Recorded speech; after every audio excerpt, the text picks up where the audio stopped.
لبيك لا شريك لك لبيك لبيك والنعمة لك والملك لا شريك لبيك اللهم لبيك لبيك لا شريك لك لبيك إن الحمد والنعمة لك والملك لا شريك لك لبيك اللهم لبيك لبيك لا شريك لك لبيك إن الحمد والنعمة لك والملك لا شريك لك لبيك اللهم لبيك لبيك لا شريك لك لبيك لبيك الحمد والنعمة لك والملك لا شريك لك اللهم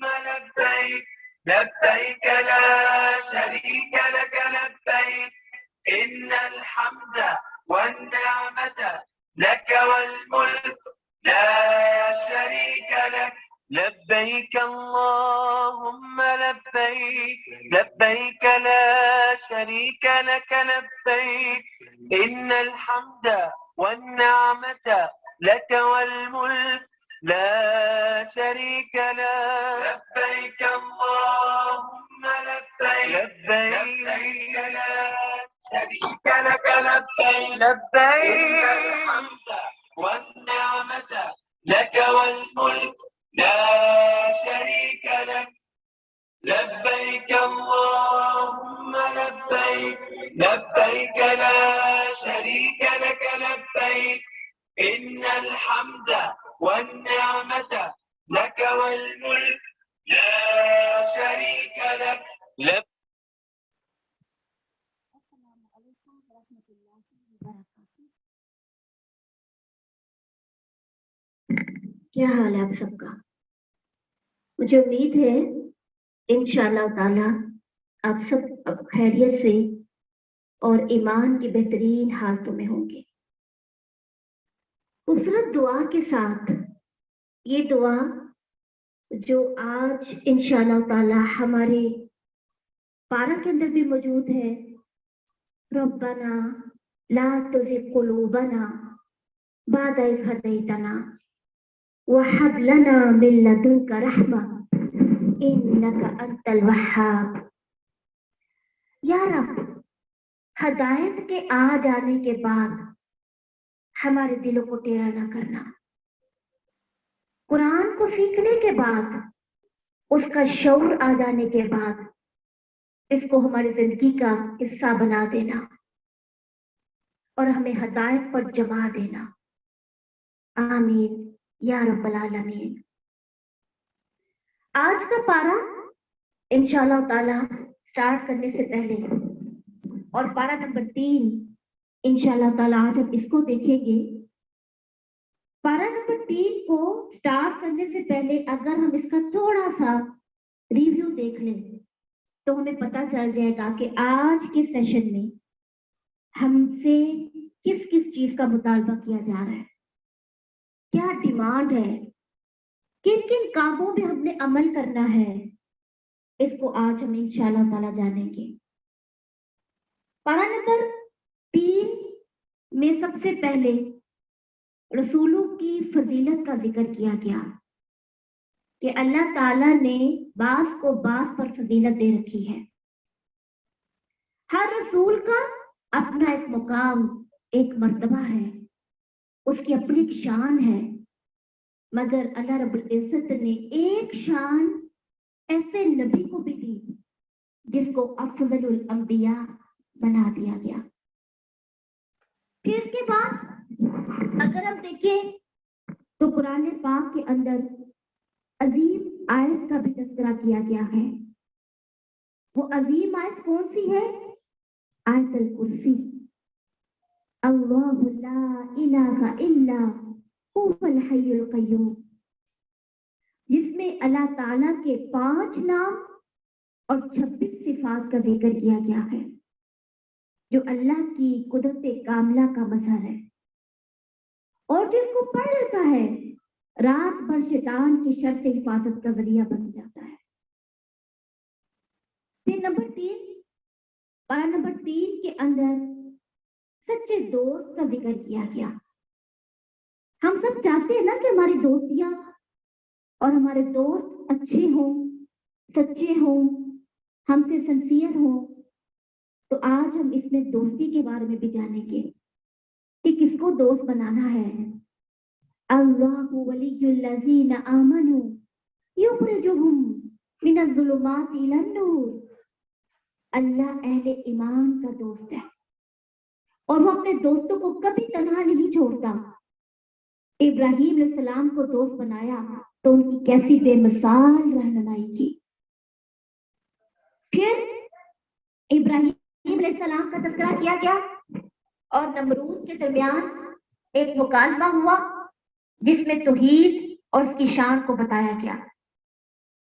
जिंदगी और मौत का तज़किरा भी हमें पारा नंबर 3 के अंदर मिलेगा। इंफाक फी सबिलिल्लाह, अल्लाह के राह में खर्च करने का कितना अजर है और वो कौन से ऐसे 3 काम हैं जिनके करने से हमारा अजर जाया भी हो सकता है, उसका तज़किरा हम इंशाअल्लाह ताला इस बारे में पढ़ेंगे।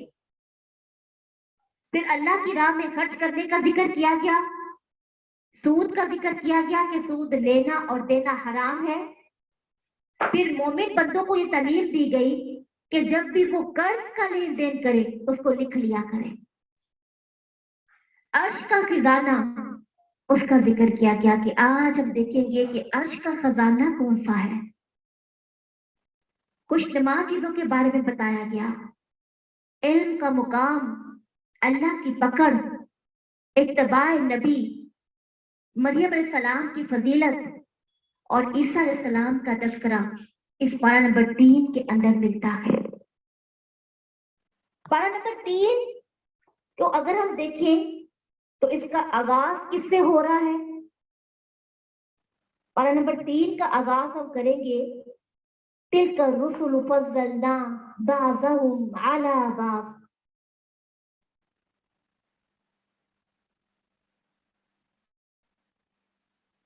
तिल्का रुसुलु फज़्ज़लना बअज़हुम अला बअज़। इससे ये रसूल हैं, हमने इनके बास को बास पर फजीलत दी। इनमें से कुछ वो हैं जिनसे अल्लाह ने कलाम किया और इनके बास को इसने दर्जों में बुलंद किया और हमने ईसा इब्ने मरियम को वाज़ेह निशानियां दी और उसे पाक रूह के साथ कुव्वत बख्शी। और अगर अल्लाह चाहता तो जो लोग इनके बाद थे आपस में ना लड़ते।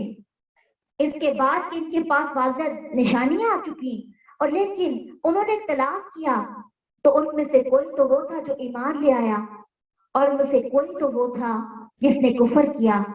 और अगर अल्लाह चाहता तो आपस में ना लड़ते और लेकिन अल्लाह जो चाहता है वही होता है। वलाकिन अल्लाह यफ़अलु मा युरीद।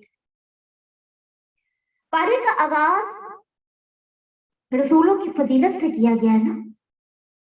इससे एक बड़ी अहम बात ये पता चलती है कि इंसान की जिंदगी में भी ऐसे बहुत से फजाइल और मकामात, जैसे अल्लाह ताला कुछ लोगों को कुछ पर फजीलत दे देता है, कुछ जगहों को कुछ पर फजीलत अता करता है, कुछ महीनों को महीनों पर फजीलत दे दी। जैसे कुछ रातों में रात जो लैलतुल कदर की रात है उसको बाबरकत रात करार दे दिया गया। दिनों में से जुमा के दिन को फजीलत दे दी गई जिसको ईद का दिन कहा जाता है। और औकात में से भी कुछ घड़ियां, कुछ वक्त ऐसे हैं जिनके बारे में बताया गया कि इनमें दुआएं कबूल होती हैं। तहज्जुद की घड़ियां और असर और मगरिब के दरमियान की घड़ियों को बाबरकत करार दिया गया। इसी तरह बाद इंसान को बात पर फजीलत दी गई, जैसे कि अल्लाह के रसूल सल्लल्लाहु अलैहि वसल्लम को मुकाम, उनका मर्तबा सब इंसानों से अफजल नबी मोहम्मद अरबी सल्लल्लाहु अलैहि वसल्लम को बना दिया गया। फजीलत जो है वो 2 तरह की होती है ना, एक मजमुई और एक कुल्ली फजीलत और दूसरी जुज़वी फजीलत। यानी एक चीज में दूसरों से बढ़कर होना।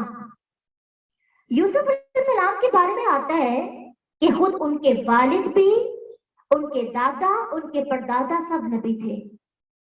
ये फजीलत किसी और को हासिल नहीं है। इनको अल्लाह के रसूल अकरमुन्नास से पुकारा करते थे। आदम अलैहिस्सलाम तो अल्लाह ने अपने हाथ से बनाया, 60 हाथ उनका कद उनको अता किया। ये आदम की जुज़वी फजीलत है। ईसा अलैहिस्सलाम को ऐसे मुजज़ात दिए गए जो किसी नबी को अता नहीं हुए, मगर कुल्ली और मजमूई तौर पर हमारे रसूल तमाम अंबिया से अफजल हैं। अल्लाह कसम खुद कहा करते थे, अना सैयद, मैं आदम की औलाद का क़यामत के दिन सरदार हूंगा, वला फखर, इसमें मुझे कोई फखर नहीं है। तो यहाँ पर फजीलत का तज़किरा किया गया। जैसे अगर आप देखें ना, तो फूलों में से भी कुछ फूलों को बड़ी अहमियत हासिल है। कौन सा फूल है? गुलाब का फूल। अगर हम बाग में जाए तो जिस बाग में गुलाब का फूल नहीं होता तो हम कहते हैं कि गुलाब का फूल किधर गया, क्योंकि वो नुमाया खसियत रखता है। अगर हम ये देखें कि बादशाहों में, जिसको हम जानवर का बादशाह कहते हैं, जानवर तो और भी बहुत से हैं, मगर शेर को नुमाया मकाम अल्लाह ने दे दिया जानवरों में से भी। इसी तरह अल्लाह ने बाद इंसानों को भी बबरकत बना दिया, बास खानदानों को बबरकत बना दिया। आले अबी बकर का खानदान बबरकत खानदान कहलाता है, क्योंकि वो सदका बहुत ज्यादा किया करते थे, अल्लाह के रास्ते में खर्च बहुत करते थे। आज का ये जो रुकू है, इसके अंदर एक बात ये भी की गई कि अल्लाह ताला जो चाहता है वो करता है। वलाकिन अल्लाह यफ़अलु मा युरीद वलौ शाअ अल्लाहु मा क़तलू। अगर अल्लाह चाहता तो इनका आपस में इख्तिलाफ ना होता। यानी अल्लाह की चाहत से सब कुछ होता है, अल्लाह की मर्जी के बगैर कुछ हो नहीं सकता। इसमें अगर हम एक बात करें तो तकदीर की बात और चाहने की बात अक्सर हमारे दिलों में ये शुबहा एक आता है। तकदीर क्या होता है और चाहत क्या होती है, इसको अगर आज हम देखें तो तकदीर के बहुत सारे मानी बताए गए और ये शाह का लफ्ज कुरान मजीद में मुख्तलिफ मकामात पर आता है।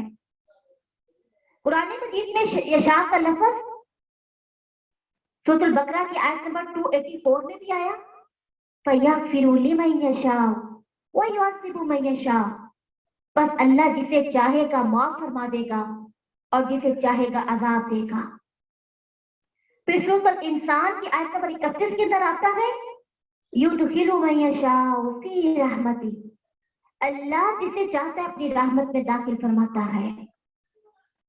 सूरत फातिर आयत नंबर 8 के अंदर आता है, फ़इन्नल्लाह यज़िल्लु मन यशाअ व यहदी मन यशाअ। बस अल्लाह जिसे चाहता है गुमराह करता है और जिसे चाहता है हिदायत दे देता है। तो ये शाह का अगर उर्दू ज़बान में तर्जुमा देखा जाए तो चाहने के लफ्ज से किया जाता है। चाहना इसलिए कि इंसान भी चाहता है और अल्लाह ताला भी चाहता है।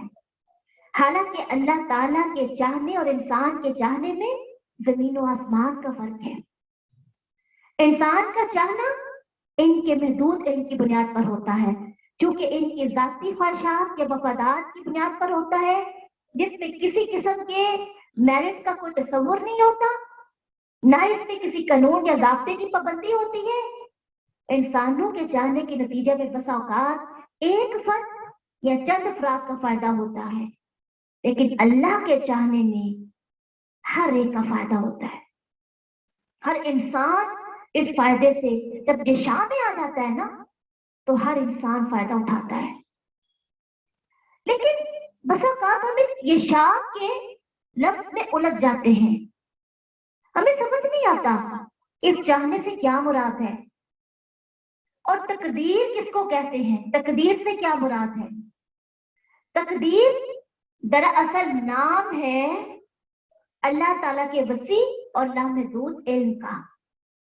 तकदीर नाम है اللہ تعالیٰ کے وسیع اور لامحدود علم کا، لیکن اللہ تعالیٰ کا اپنے علم کی بنیاد پر لوگوں کی تقدیر لکھ دینا لوگوں کو ویسے عمال کرنے پر مجبور نہیں کرتا۔ تو تقدیر کیا ہوتا ہے؟ اللہ تعالیٰ کا علم، علم کی بنیاد۔ تو کیا عمال میں انسان تقدیر کا پابند ہے؟ بس اوقات ہم یہ کہتے ہیں نا کہ جب جنت اور جہنم اللہ تعالیٰ نے لکھ دی ہے تو پھر عمل کرنے کا کیا فائدہ؟ اس غلط فہمی کا دوسرا حصہ یہ ہے کہ جب جنت اور جہنم پہلے سے ہی تقدیر میں لکھی جا چکی ہے تو ہر آدمی اپنی تقدیر کے مطابق ہی عمل کرے گا نا۔ جس کی قسمت پہ جنت لکھی ہے وہ جنت والے عمل کرے گا، اور جس کی قسمت پہ جہنم لکھی ہے وہ جہنم والے عمل کرے گا۔ کیا واقعی انسان اپنی تقدیر کے مطابق عمل کرنے کا پابند ہے؟ تو آئیے ایک مثال سے اس کی وضاحت کرتے ہیں۔ فرض کیجیے ایک استاد اپنی کلاس کو سال بھر پڑھانے کے بعد امتحان سے قبل اپنے علم اور تجربے کی بنیاد پر یہ لکھ دیتا ہے کہ فلاں فلاں طالب علم پاس ہوں گے اور فلاں فلاں طالب علم فیل ہوں گے۔ اب اگر طلبہ یہ کہیں کہ استاد نے چونکہ لکھ دیا ہے کہ فلاں فلاں طالب علم پاس ہوگا اور فلاں فلاں طالب علم فیل ہوگا، لہذا پڑھنے کا کیا فائدہ؟ ایسا کبھی نہیں ہوتا۔ استاد کی اس اندازے کے باوجود سارے طالب علم امتحان پاس کرنے کے لیے بھرپور محنت کرتے ہیں۔ اب آگے دیکھیں ذرا، اگر فرض کرے امتحان کے بعد وہی طلبہ پاس ہو جائیں جن کے نام استاد نے لکھے تھے اور وہی طلبہ فیل ہو جائیں جن کے نام استاد نے لکھے تھے، تو کیا فیل ہونے والے طلبہ یہ کہہ سکتے ہیں کہ چونکہ امتحان سے پہلے استاد نے لکھ دیا تھا کہ ہم فیل ہوں گے اس لیے ہم فیل ہوئے، یا پاس ہونے والے طلبہ نے پاس ہونے کے بعد یہ کہا کہ چونکہ استاد نے لکھ دیا تھا تو ہم پاس ہوں گے؟ ظاہری بات ہے ایسا کبھی ہو ہی نہیں سکتا۔ امتحان سے قبل درست نتیجہ کا اندازہ لگانا جو سب سے زیادہ اہم اور قابل ذکر بات ہے وہ استاد کی ذہانت اور تجربہ ہے۔ استاد نے اپنی ذہانت اور تجربے کی بنیاد پر ہر شخص کو اس کے بارے میں یہ بتا دیا کہ یہ فیل ہوگا یہ پاس ہوگا۔ ایسا ہی معاملہ تقدیر کا ہے۔ اللہ تعالیٰ نے بلا شبہ اپنے وسیع علم کی بنیاد پر ہر انسان کی جنت اور جہنم لکھ دی ہے، لیکن اللہ تعالیٰ کا لکھنا کسی انسان کو ویسے عمل کرنے پر مجبور ہرگز نہیں کرتا۔ جیسے اگر ایک اور مثال دیکھیں، ایک ڈاکٹر اپنے علم اور تجربے کی بنیاد پر کسی مریض کے بارے میں یہ پیش گوئی کر دے کہ اس نے 3 یا 4 ماہ سے زیادہ زندہ نہیں رہنا، اور وہ ویسا ہی ہوتا ہے، 3-4 ماہ کے بعد وہ واقعی فوت ہو جاتا ہے، تو کیا ڈاکٹر کے کہنے پہ مریض فوت ہو گیا؟ اگر ڈاکٹر نہ کہتا تو مریض فوت نہ ہوتا؟ یہ کہنا تو سراسر حماقت ہے نا۔ بالکل اسی طرح جیسے استاد کا امتحان سے قبل طلبہ کے بارے میں اندازہ لگانا اس نے فیل ہونا یا پاس ہونا ہے، یا ڈاکٹر کا کسی مریض کے بارے میں اندازہ لگانا کہ وہ زندہ رہے گا یا مرے گا، بالکل اسی طرح اللہ تعالیٰ کا اپنے وسیع اور لامحدود علم کی بنیاد پر اپنی مخلوق کے بارے میں جنتی یا جہنمی لکھ دینا مخلوق کو جنتیوں یا جہنمیوں والے اعمال پر مجبور نہیں کرتا ہے۔ دلچسپ بات تو یہاں پر یہ ہے کہ تقدیر پر اعتراضات کرنے والے حضرات جنت اور جہنم کے معاملے میں تو تقدیر کا بہانہ بنا لیتے ہیں اور بے عملی کا جواب بھی پیش کرتے ہیں، لیکن جب روزی روٹی کی بات آتی ہے تو کاروبار کیوں کرتے ہیں؟ ملازمت کیوں کرتے ہیں؟ تقدیر میں روزی لکھنے کے باوجود ہر آدمی بیٹھ کیوں نہیں جاتا؟ ہر آدمی روزی کمانے کے لیے دن رات ایک کیوں کر دیتا ہے اور اپنی جان کھپاتا ہے، باغ دوڑ کرنے میں کوئی کسر نہیں رکھتا؟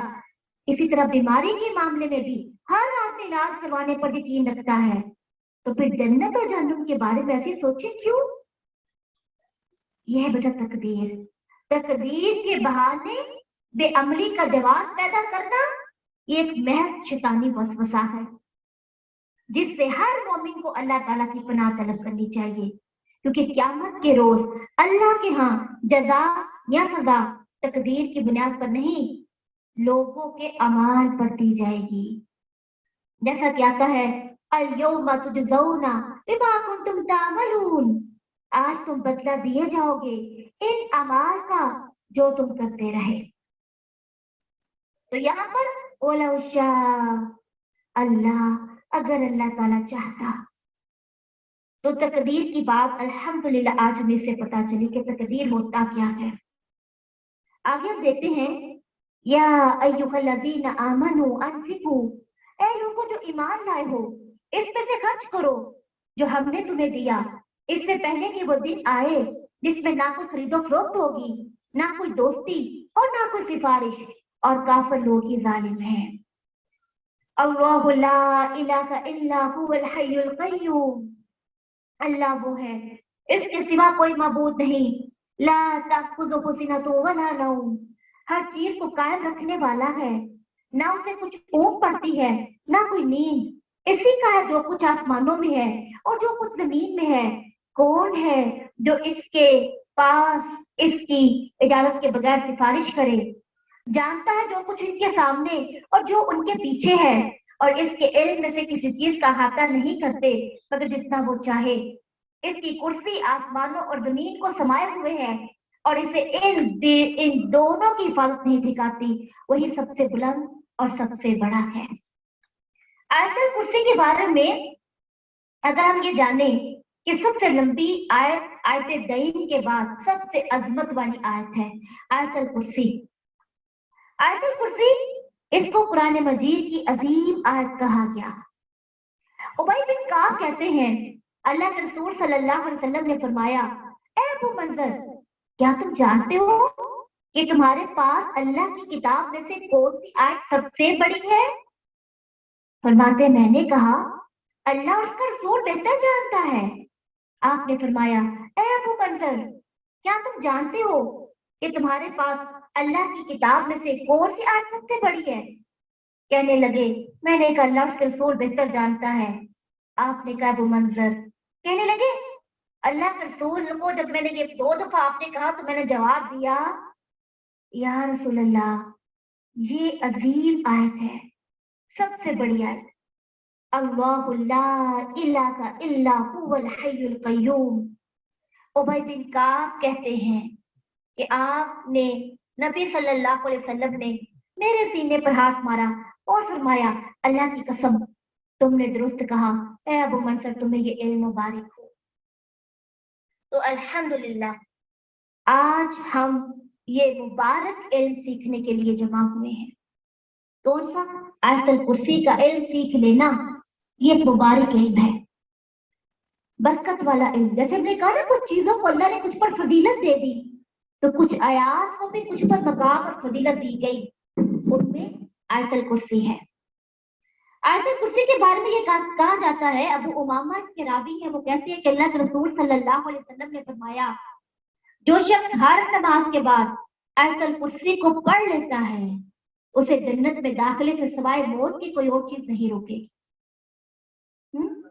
मौत आई, जन्नत में दाखिल हो गया। इसके अंदर ये दावा किया गया है, ये दलील दी गई है, अगर कोई हमसे तौहीद के बारे में जानना चाहे और ये समझना चाहे कि तौहीद क्या है, उसको आयतल कुर्सी का तारुफ करवा दीजिए। आयतल कुर्सी में अल्लाह ताला की तौहीद की पहचान करवाई गई है। और क्या दलीलें दी गई है? पहली दलील, अल हय, वो हमेशा से है और हमेशा रहेगा, ना उसकी इब्तिदा है ना इंतहा। दूसरी दलील, अल कय्यूम, अल्लाह की जात कायम है, बगैर किसी सहारे के खुद ब खुद कायम है और दूसरों को कायम रखने वाला और थामने वाला है। तीसरी दलील, ला ताखुज़ुहु सिनतुन वला नौम, उसको तो न ऊँघ आती है न नींद। अल्लाह को जरा बराबर ऊँघ या नींद अपनी गिरफ्त में नहीं ले सकती। ये इंसानी कमजोरी है, अल्लाह इस कमजोरी से पाक है। चौथी दलील है, लहू मा फिस समावाति व मा फिल अर्ज़, जो कुछ आसमानों और जमीन में सबका मालिक कौन है? अल्लाह।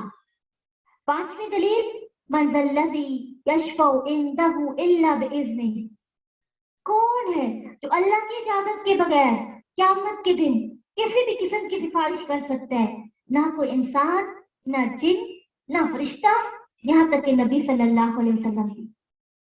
नबी सल्लल्लाहु अलैहि वसल्लम भी जब सिफारिश के लिए जाएंगे तो अर्श के नीचे सजदे में गिर जाएंगे, अल्लाह की तारीफ करेंगे, जो अल्लाह ताला इस वक्त आपको सिखा देगा। फिर अल्लाह ताला सर उठाने का हुक्म देगा और एक हद मुकर्रर करके फरमाएगा, इन लोगों को जहन्नम से निकाल लो। तो क़यामत के दिन सिफारिश तो दूर की बात है, अल्लाह की इजाजत के बगैर कोई बात करने की भी जरूरत नहीं कर सकेगा। आज हम कितने समझते हैं ना अपने आप को बाइख्तियार और अपनी मर्जी के मालिक, लेकिन जब क़यामत के दिन आएगा सारी मर्जियां खत्म हो जाएगी। छठी दलील दी गई, यालमु मा बैना अयदीहिम व मा खल्फहुम, और जो कुछ उनके सामने और जो उनके पीछे है, यानी हाजिर चीजें, गायब चीजें, माजी, हाल, मुस्तकबिल, सबका इल्म अल्लाह ताला को है। सातवीं दलील दी गई, वला युहीतूना बिशैइन मिन इल्मिही इल्ला बिमा शाअ, कोई शख्स उसके इल्म यानी मालूमात में से किसी चीज का अहाता नहीं कर सकता, सिर्फ अल्लाह को पता है। आठवीं दलील, वसिया कुर्सियुहुस समावाति वल अर्ज़, अल्लाह की कुर्सी ने आसमान और जमीन को घेर रखा है। और नबी दलील है, वला यऊदुहु हिफ्ज़ुहुमा, अल्लाह ताला को कुछ चीज टिकाती नहीं है, किसी चीज का भारी बोझ उठाना युवद्दुहु कहलाता है, मुशक्कत पे डाल देना। मखलूक कितनी भी बड़ी हो तो खुद अपनी हिफाजत नहीं कर सकती, मगर जबकि अल्लाह ताला जमीन और आसमान की हिफाजत को बोझ नहीं है उसके लिए। और 10वीं और 11वीं दलील है, वहुवल अलीयुल अज़ीम, बुलंद है, अजमत वाला है।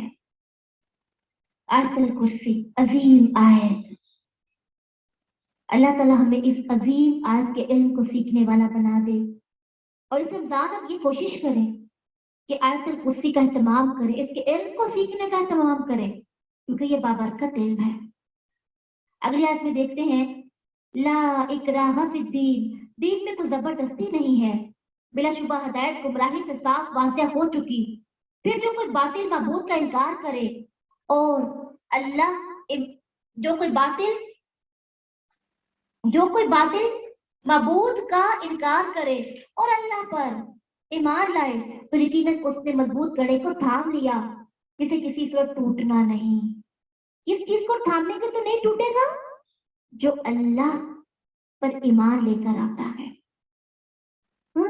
जो हदायत को पा लेता है, जो बातिल माबूद का इनकार कर देता है और अल्लाह की तौहीद को समझ जाता है, उसका कड़ा मजबूत हो गया, वो कभी नहीं टूटेगा। लन फिसाम लहा वल्लाहु समीउन अलीम, और अल्लाह सब कुछ सुनने वाला और सब कुछ जानने वाला है। अल्लाह उन लोगों का दोस्त है जो ईमान लाए और वो उन्हें अंधेरों से निकाल कर रोशनी की तरफ लाता है, और वो लोग जिन्होंने कुफर किया उनके दोस्त बातिल माबूद हैं, वो उन्हें रोशनी से निकाल कर अंधेरों की तरफ लाते हैं।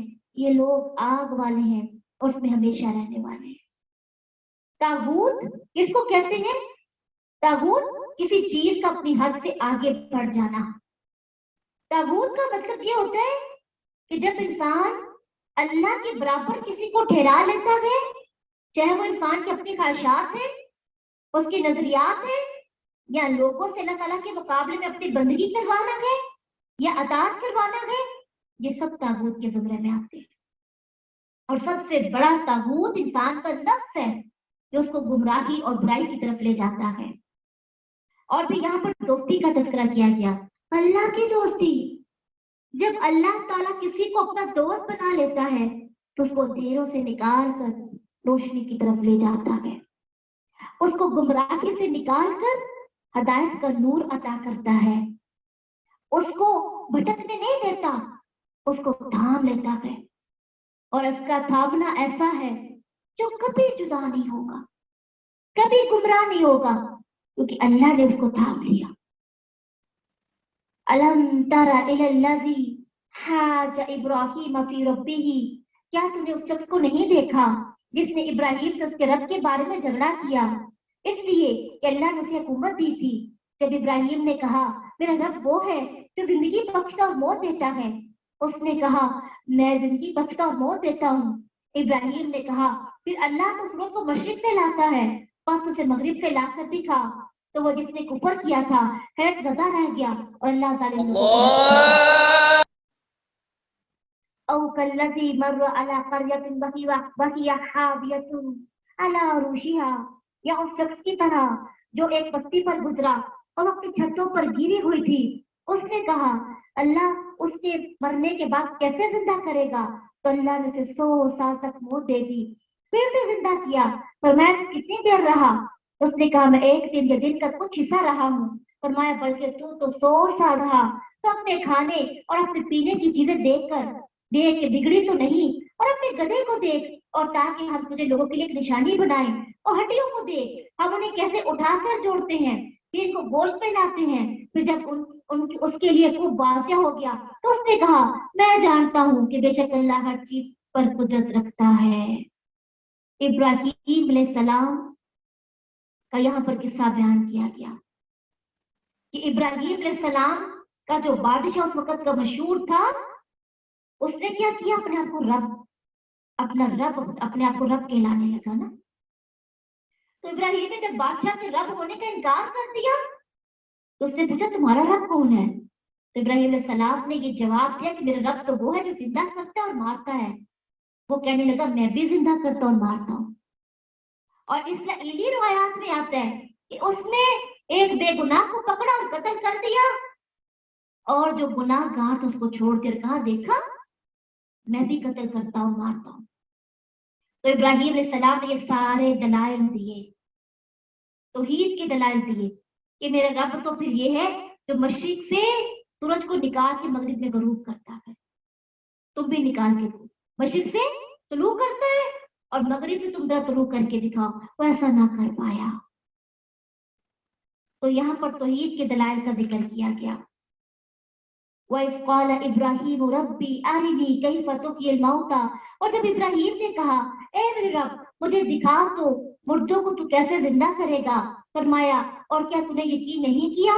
کہا کیوں نہیں؟ اور لیکن اس لیے کہ میرا دل پوری تسلی حاصل کر لے، فرمایا پھر 4 پرندے پکڑ کر اور انہیں اپنے ساتھ مانوس کر لے، پھر ہر پہاڑ پر ان کا حصہ رکھ دے، پھر انہیں بلا، دوڑتے ہوئے تیرے پاس آ جائیں گے، اور جان لے کے بے شک اللہ سب پر غالب حکمت والا ہے، کامل حکمت والا ہے۔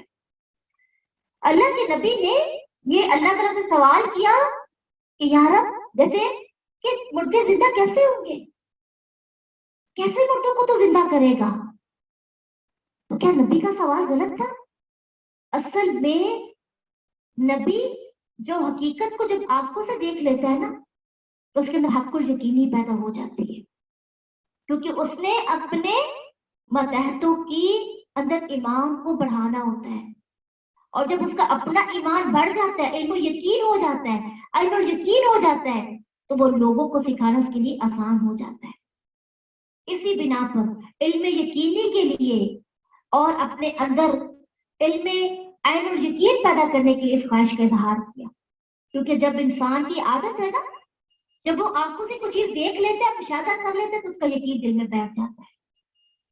تو ابراہیم علیہ السلام نے جب اللہ تعالیٰ سے یہ سوال کیا تو آپ کو پھر آگے سارا قصے کا ذکر کیا گیا، جو انشاءاللہ تعالیٰ پھر اللہ تعالیٰ موقع دے گا تو ہم ضرور پڑھیں گے۔ مثل الذین ينفقون اموالهم فی سبیل اللہ، ان لوگوں کی مثال جو اپنے مال اللہ کے راستے میں خرچ کرتے ہیں ایک دانے کی مثال کی طرح ہے، جس نے 7 خوشے اگائے، ہر خوشے میں 100 دانے ہیں، اور اللہ جس کے لیے چاہتا ہے بڑھا دیتا ہے۔ اللہ وسعت والا اور سب کچھ جاننے والا ہے۔ اللہ کی راہ میں خرچ کرنا ہر مسلمان پر صدقہ جو ہوتا ہے نا یہ کرنا ضروری ہوتا ہے۔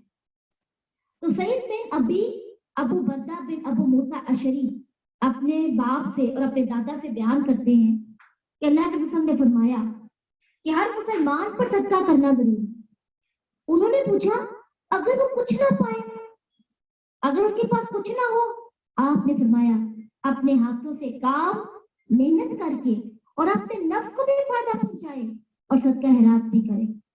انہوں نے پوچھا اگر اسے استطاعت نہ ہو یا وہ نہ کرے؟